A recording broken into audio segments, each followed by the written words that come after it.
sem a pretensão de querer dar nenhuma palestra, né?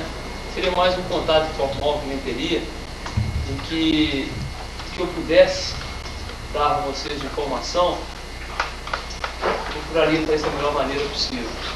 Quando o Tadeu me convidou para que pudesse fazer esse contato com vocês, em momento nenhum eu teria condições de negar, de criar qualquer empecilho. Seria primeiro uma satisfação muito grande para mim, e principalmente em reconhecimento a um trabalho que o Tadeu vem fazendo.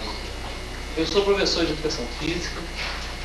Quando eu escolhi a educação física, eu escolhi com plena confiança de que eu estava escolhendo uma coisa que realmente estava dentro de mim, uma coisa que iria me satisfazer profissionalmente, ia me satisfazer interiormente.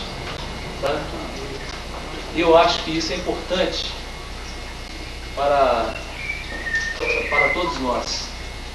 E o Tadeu, apesar de não ser um elemento formado em educação física, ele tem dado demonstrações de dedicação, de interesse, de trabalho maior do que muitos professores de educação física, maior inclusive do que muitos treinadores de voleibol que já têm um certo nome dentro de Belo Horizonte, Minas Gerais. Isso aí eu posso falar para vocês de cadeira. Eu acompanho já há bastante tempo, inclusive participei de 2 anos do torneio de Colina. E o empreendimento que ele faz não é fácil da gente fazer, não. Tem vários anos que eu já venho pensando em montar um torneio dentro do Minas, mais a nível colegial. E até agora, com toda a estrutura que o Minas me oferece, eu ainda não consegui fazer isso. Não consegui por um único problema: conciliar o meu tempo de trabalho com isso. E ele, que é um camarada que quer trabalhar suas 8 horas por dia, ele encontra o tempo dele de fazer o voleibol e de, principalmente, talvez extrapolando a área de formação técnica de jogadores, contribuir para vocês na formação integral da personalidade de vocês. Eu selecionei alguns tópicos que eu acho que seria importante colocar para vocês, e a gente pode se aprofundar mais em alguns, ou pode passar mais rapidamente, e fica inclusive aberto para alguma curiosidade, para alguma outra coisa que vocês queiram, a gente entrar em detalhes, tá? Eu preocupei com, principalmente, primeiro, são os problemas que a gente mais vê hoje em dia. É um critério de seleção de jogadores. Como é que a gente seleciona um jogador para jogar em um clube? Como é que um camarada aparece no Minas? Como é que um camarada, por exemplo, ele tem chance de jogar no Minas? Eu vou citar o Minas, que é o clube que eu trabalho, e ele pode ser considerado dentro do Brasil como uma das maiores escolas de voleibol, coisa que nos foi legada pelo professor Adolfo, que vocês muito bem conhecem. Um outro aspecto importante é determinar quais são os objetivos que vocês que hoje estão aí batalhando, fazendo um voleibolzinho seus, treinando, se dedicando, qual é o objetivo que vocês têm em mente. Um outro seria a importância da prática desportiva no desenvolvimento integral do homem. Outros são as características e particularidades de um jogo de voleibol. E quinto, o voleibol mineiro e brasileiro. Então a gente colocar o voleibol mineiro dentro do cenário brasileiro e o voleibol brasileiro dentro do cenário mundial. Eu acho que isso nos daria assim, um aspecto mais teórico, mais abrangente, sem preocupar com detalhes. As partes de detalhes técnicos, táticos, alguma coisa específica, com interesse específico, ficaria aberto de acordo com o interesse de cada um. Tá? Então nós vamos começar, primeiro, que eu acho mais importante, é que vocês tivessem consciência do que é que vocês procuram no voleibol. Hoje nós estamos vendo o Minas entrando numa nova era de filosofia. A filosofia do Minas anteriormente era aquela de formar jogadores. O Minas, ele dava uma ajuda. Ele procurava ajudar o atleta com uma bolsa de estudo, com assistência médica, fora toda aquela estrutura que o Minas tem. Ele dava uma ajuda para compensar o camarada, mas nunca que chegava a ser uma coisa que realmente compensasse financeiramente pelo trabalho que o elemento tinha. Essa filosofia foi durante 2 anos, desde 80, que o Atlético já vem tirando jogadores do Minas, e nós chegamos à conclusão do Minas, ou a gente partia para a realidade atual do desporto amador, ou então a gente iria trabalhar em categorias inferiores e não iria manter a primeira divisão. Mas aí eu acho que fugiria a tradição, porque dificilmente um clube ele vai em algum lugar se ele não tiver o objetivo maior, que é a primeira divisão. Então todo critério de seleção de jogadores, quando chega um elemento para treinar no Minas, queira fazer um teste, ou quando você chama alguém, você está vendo aquele jogador com o objetivo não dele jogar naquele momento, mas que ele possa realmente vir integrar uma primeira divisão. Esse é o objetivo. Então o Minas trabalha com uma filosofia competitiva, onde ele procura criar jogadores que cheguem a nível competitivo, a um esporte de alto nível. Esse é o primeiro. Quais são os critérios que a gente determina para selecionar um jogador? Eu creio que todos vocês sabem hoje, a primeira coisa que o Tadeu falou para mim lá, esse aqui é um dos meus grandões. Isso é importante. Primeira coisa é o biotipo. O que seria o biotipo? Nós podemos dividir o ser humano em 3 características marcantes. Nós temos um jogador, nós temos um elemento que a gente poderia entender, ele tem um carinho mais redondo, tá? Nós veríamos um camarada mais esguio, mais fininho, e veríamos um camarada com a proporção mais muscular. Isso é explicado pela própria origem intrauterina do menino.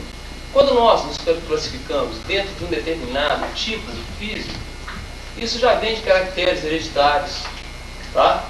A gente não adianta querer, por exemplo, eu vou querer crescer mais, o que eu faço? Hoje, com a alimentação, né, com toda assistência, com toda higiene, com todo o avanço da tecnologia, a gente está conseguindo melhorar isso. A raça humana, a cada ano que passa, a cada tempo que está passando, ela está se aprimorando. E isso vai refletir um pouquinho, mas nunca nós vamos fugir da característica hereditária. Então, por exemplo, existem determinados estudos estatísticos que você pode determinar a altura de um elemento em função da altura do pai e da mãe. Hoje, nós conseguimos determinar com precisão, inclusive de centímetros, qual vai ser a altura final de um jogador. Coisa simples, coisa que não está longe do alcance de qualquer um. Através de uma radiografia do punho, ele tem umas certas coordenadas que eles fazem, que é uma formulazinha que emprega, e o médico, junto também com o exame de arcada dentária, ele consegue determinar qual seria a altura final desse indivíduo. Ele consegue determinar hoje se o elemento já cresceu, qual que é a sua faixa etária. A preocupação maior dos meninos seria o seguinte: será que eu vou crescer mais? Será que eu vou ficar nisso? Até quando que eu cresço? Então você determina a idade biológica com que o elemento se encontra. Isso através de testes científicos. Isso é muito fácil de se fazer. Bom, hoje nós aqui no Brasil, né, a maioria dos técnicos, os treinadores, vai na base do olhômetro. Bom, eu olho pro cara assim, a primeira coisa que eu olho pro tamanho do pé do cara. Falo, bom, quanto você calça? Cara, pô, eu calço 42. Pô, então o cara vai ficar grandão. Aí eu olho, é o tamanho da mão do bicho, pô, fica uma fera. Esse aí eu posso pegar aqui, esse ficar alto. Mas essas suposições são coisas sem fundamento científico. São coisas que não são coisas assim verdadeiras que você pode realmente se basear nisso. Então existem esses tipos de exames que são realizados que realmente determinam a característica do indivíduo. Você vai ser um camarada longilíneo, você vai ser um camarada normolíneo, você vai ser um camarada brevilíneo. Tá? A gente sabe que o biotipo ideal para o jogador de voleibol é aquele camarada, o camarada alto, mas é um camarada que não é forte fisicamente, ele não contém uma massa muscular muito grande, e nem pode ser um camarada gordo. Ele tem que ter um percentual de gordura no corpo muito pequeno. Ele tem que ter uma massa muscular, não em termos de tônus. Tônus muscular é aquela camada fortão. Você olha pro cara é um pantolão. Não. Ele tem que ser um cara alto, forte, mas esguio. Se você vê um jogador, por exemplo, de basquete, vai ficar fácil de entender. A diferença entre um jogador de basquete e um jogador de voleibol. Os dois, a altura é importante. Mas o jogador de voleibol, você vê que ele é mais fino do que o jogador de basquete. E isso está relacionado com a própria atividade física do esporte. O jogador de basquete, ele tem uma massa muscular, uma massa de gordura maior que o jogador de voleibol. Então, gente, o que se faz hoje nos países mais evoluídos? Como é que se faz hoje na Rússia? Eles já pegam uma criancinha, ali já faz séries de exames no indivíduo, e já determina para ele, bom, você tem aptidão para jogar um voleibol, você tem aptidão para jogar um basquete. Então aquele menino, ele já começa a determinar o futuro dele de acordo com aquilo. Ele já é encaminhado desde cedo para fazer aquele esporte. Quantos de vocês começaram depois dos 14, 15 anos, ou talvez até mais? Quanto tempo vocês têm de prática de voleibol? Vocês têm muito pouco tempo. E muitos de vocês talvez estejam no esporte em que as características suas não sejam as melhores. Tá? Então é muito importante a gente também relacionar isso com o objetivo que vocês têm dentro do esporte. Por isso que eu quis abranger bem esse aspecto para se determinar. Então, com relação ao biotipo, ao tamanho do indivíduo, você sabe, tem que ser individual.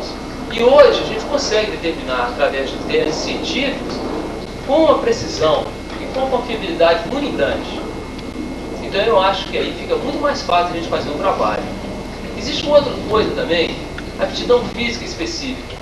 Por exemplo, a gente tem muitas vezes um elemento alto, mas ele não tem uma força de salto, ele não tem potência, ele não tem explosão muscular, ele não consegue saltar muito. Ele é um camarada lento, ele não é um camarada ágil, um camarada rápido. A gente encontra disso. Agora, isso, dependendo da faixa etária do indivíduo, é normal. Porque quando o camarada cresce muito, e ele está em uma idade muito nova, ele perde um determinado sentido de coordenação, ele perde a coordenação motora. Agora, isso, com pouco tempo, se o técnico observar bem esse aspecto, ele consegue fazer um trabalho de reeducação motora e, com isso, esse elemento, ele vai realmente poder participar de um jogo de voleibol. Se a gente pegar nas categorias inferiores, a gente vai ver que dificilmente o camarada alto vai jogar no início. Quem vai jogar vai ser o baixinho. Porque o baixinho ele é mais ágil, mais coordenado, ele é mais esperto. O grandão, ele é mais descoordenado, ele é mole, né? Ele tem mais dificuldade, ele é um camarada mais inibido, ele tem um certo preconceito, né? Com relação à altura, por ser um cara grandão, né? Os caras gostam dele, inspetor de avião, né? Uma série de coisas. Então isso também influi, tá? Essa qualidade que o camarada tem de explosão muscular, de velocidade, está muito relacionado com o tipo de fibra muscular que o indivíduo possui. Então a gente pega, nós temos dois tipos de fibras musculares. Nós temos a fibra branca e as fibras vermelhas. Todos nós temos os dois tipos de fibra. Agora, em determinados elementos, predomina mais o tipo de fibra branca e no outro predomina o tipo de fibra vermelha. Isso está muito relacionado com o esporte. A fibra branca é uma fibra responsável pela explosão muscular. É uma fibra de característica de movimentos rápidos e curtos. A fibra vermelha já é uma fibra que o camarada vai executar exercícios de longa duração, é uma fibra mais de resistência. Então isso, por exemplo, no atletismo tem uma aplicação muito profunda, ao passo que no voleibol não tem tanta. Apenas com relação ao problema da força de salto, que vai estar relacionado mais com a fibra branca. Então a biópsia muscular que é feita é uma coisinha simples. Por exemplo, membros inferiores, você vai medir a parte de gêmeos, quadríceps e glúteo. Esses são os músculos responsáveis pela impulsão vertical no voleibol. Então você faz a biópsia muscular nesses lugares, você determina, né? Ele tem uma condição, ele tem mais fibra lenta, fibra vermelha, do que fibra branca. Então dificilmente ele vai ter força de salto. Então não adianta o técnico ou o treinador ficar ali malhando em cima daquele cara, querendo que ele salte, querendo que ele salte, querendo que ele salte, porque dificilmente você vai contrariar a individualidade biológica do indivíduo. Tá? Então a gente está vendo que nós, hoje, trabalhamos muito na base do subjetivo, muito na base do olhômetro. E com isso, a gente ocorre dois erros. Primeiro, que você investe em um jogador que não vai te dar lucro futuramente, porque o clube ele gasta muito. Então ele está querendo retorno. E nós, que somos treinadores também, estarem perdendo tempo. Às vezes você tem um jogador que vai te servir, pô, ele vai, ele joga uma, duas categorias, depois não joga mais. Isso vai trazer um prejuízo para ele mesmo. Porque esse jogador passou da fase em que ele poderia estar praticando um outro esporte e ele perdeu tempo no voleibol. Quando ele viu que no voleibol não dá certo, que ele vai procurar um outro esporte, aí já está tarde, aí já não consegue mais praticar aquele outro esporte a nível pessoal. Então isso é muito importante, não só para o atleta, como também para o próprio jogador. Então nós estamos vendo que nós estamos partindo para um campo científico, para um campo de ciências exatas. Nós estamos vendo que a educação física hoje é uma matéria que mais evoluiu de quase todas as ciências. E com toda essa evolução que nós tivemos, nós ainda estamos muito longe dos grandes centros. Estamos muito longe de Rússia, Alemanha, Estados Unidos, França. Nós estamos engateando em relação a eles. Mas nós temos uma coisa muito importante, o material humano nosso, brasileiro, ele sempre, aquele jeitinho brasileiro, isso entra muito em condição, ele sempre encontra uma maneira de fazer, de criar, de mudar alguma coisa. Tá? Então eu acho isso muito importante, a gente ficar sabendo disso, tanto para benefício do técnico como para benefício do próprio atleta. Tá?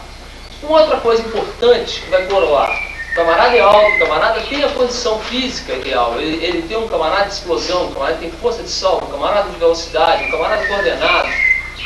Juntando a isso, existe uma outra coisa importante, o tipo psicológico do indivíduo. É muito comum a gente jogar, por exemplo, aí vamos jogar lá, o Minas jogava contra o Colina. Aí, poxa, antes de começar o jogo, o time do Colina já perdeu o jogo. O time já perdeu. O time do Minas, nossa senhora. Então, e o que significa isso? Isso é um tipo psicológico de um camarada fraco. Então, tudo bem, eu vou respeitar, o Minas é uma boa equipe, mas ele vai ter que lutar muito para poder ganhar de mim. E isso é importante, gente. Isso é uma coisa que o técnico consegue trabalhar. O tipo psicológico você consegue mudar. Tá? Então eu anotei aqui, ó, os tipos psicológicos que a gente conhece. Tem muita diferença de uma bibliografia para outra do nome. Você tem 4 tipos psicológicos: o fleumático, o sanguíneo, o colérico e o astênico. Seriam 4 tipos psicológicos. O fleumático é onde o camarada ele tem determinados pontos de controle e descontrole emocional. Isso é relacionado com o aspecto emocional.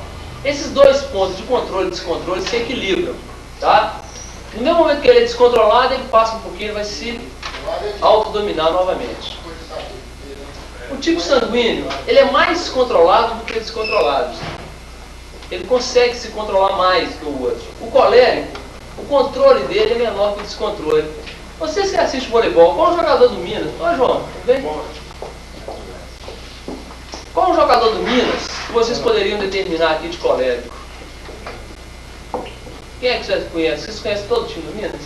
Vocês já viram o Henrique jogar? O Henrique é um tipo colérico. O camarada é irritado, qualquer coisinha, ele é descontrolado. De vez em quando, pô, a gente viu que o pessoal tinha que pegar ele e botar pra fora, pra ele esfriar a cabeça lá e vir.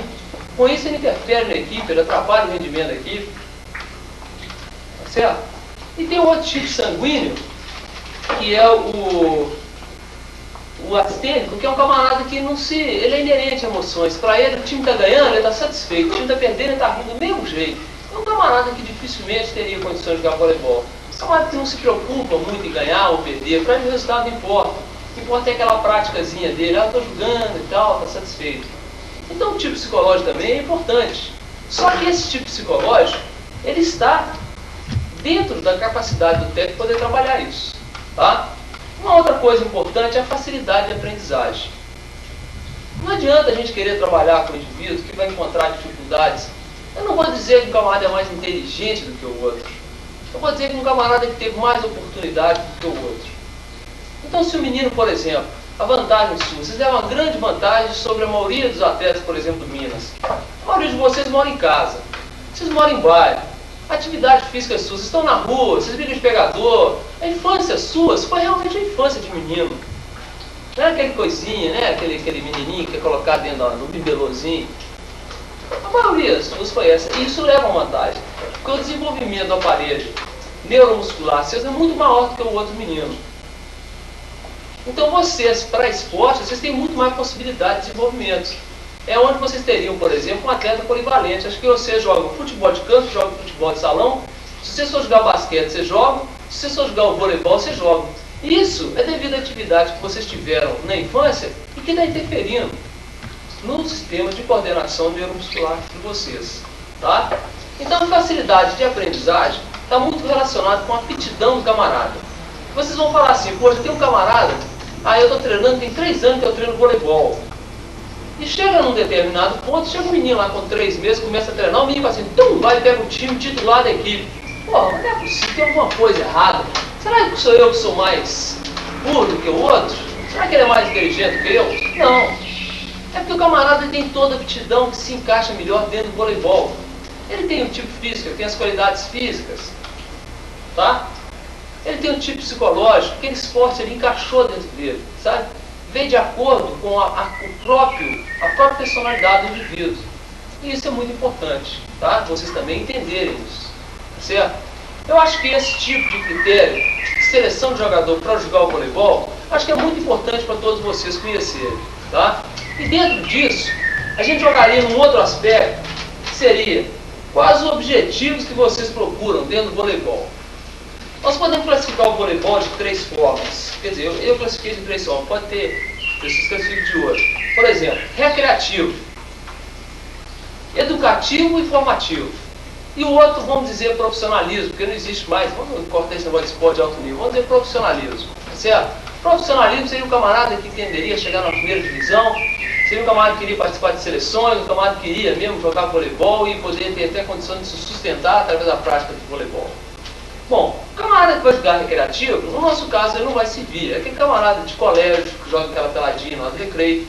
O camarada que chega no final de semana no clube, joga, mas ele não tem aspirações para jogar o voleibol. Nós temos outro camarada que é aquele educativo e formativo. Ele vai querer aprender a jogar o voleibol, ele vai ser aproveitado do voleibol como uma coisa para desenvolvimento harmônico do seu corpo, para desenvolver todas as suas potencialidades, para te ajudar num relacionamento com outros indivíduos, tá? E num próprio controle emocional. Esse é o educativo e formativo. Esse aí vai estar a maioria dos atletas que procuram o voleibol e não são bem-sucedidos em termos de profissionalismo, porque nem todos vão chegar no profissionalismo. A gente poderia classificar o voleibol como a gente classifica o vestibular. A gente tem os 40 mil tentando, mas só passa uma minoria. É um funilzinho. Então eu acho que cada um deveria estar consciente disso para que, após ele ter uma decepção desse tipo, ele soubesse enfrentar aquela situação. Ele soubesse entender que o voleibol, ele não vai poder jogar o voleibol em alto nível, mas que pelo menos o esporte, o voleibol, propiciou a ele o desenvolvimento das qualidades físicas, o seu desenvolvimento motor, o seu relacionamento, o seu convívio com amigos. E isso eu acho que é importantíssimo, tá, para a gente. O óbvio seria, o interessante seria que todo mundo conseguisse chegar na primeira divisão. Mas na realidade, na própria vida nossa diária, nós sabemos que nem todos na vida vão ter êxito. Alguns vão ter mais êxito que os outros. Então, cada um deve, dentro da prática do voleibol, se focalizar bem, se posicionar bem o que ele quer, o que ele pensa e o que ele pode fazer. Tá? Para que depois não seja um camarada frustrado e não venha a ter uma decepção com o esporte, venha a ter uma raiva do esporte. Porque eu nunca joguei voleibol, porque os caras jogaram, eu vou torcer contra o voleibol. Tá certo? Isso é muito importante, vocês entenderem isso. Dentro do Minas, a gente sofre um tipo de pressão, que é a pressão do pai. O pai foi um grande esportista e o filho, ele não dá certo com aquele esporte. O pai insiste, ele quer que o filho jogue. Não é possível, ele é de uma família de jogadores e ele não vai jogar. É bom, meu filho, se você pudesse delegar toda a sua condição técnica, física para o seu filho, tudo bem, mas não vai ter. Então existem casos assim, estrondosos dentro do Minas. Agora, lógico, uma coisa muito relacionada e que eu acho que a maior vantagem de vocês vai ser essa. Eu acho que ninguém desconhece a importância do esporte, a importância da educação física para o desenvolvimento integral de vocês. Acho que ninguém vai desconhecer isso. Então, o próprio filho de vocês, eu acredito que todos vocês, quando pais, vocês vão se preocupar com o filho de vocês na prática do esporte. Mesmo que vocês não tenham a intenção de um profissionalismo, mas que vocês terão certeza que ele vai se beneficiar com a prática do esporte. Aí, eu acho que nós já estaremos alcançando o objetivo. Porque nós teremos um povo brasileiro muito mais evoluído, muito mais bem desenvolvido fisicamente, muito mais qualitativo e menos quantitativo. Hoje nós temos 90 milhões de brasileiros, mas aqueles que produzem, a gente, poxa, pode dividir por uns 4 aí, é capaz de não dar nem isso, né, cara? Cadê? Eu acho que não vai dar nem isso, não. Então, a eficiência, a qualidade profissional de vocês, isso vai interferir. E eu acho que a educação física vai ajudar demais da conta, tá? Então, esse objetivo é muito importante vocês terem isso em mente, para depois vocês não serem, não criar uma certa mágoa, né, com relação a isso.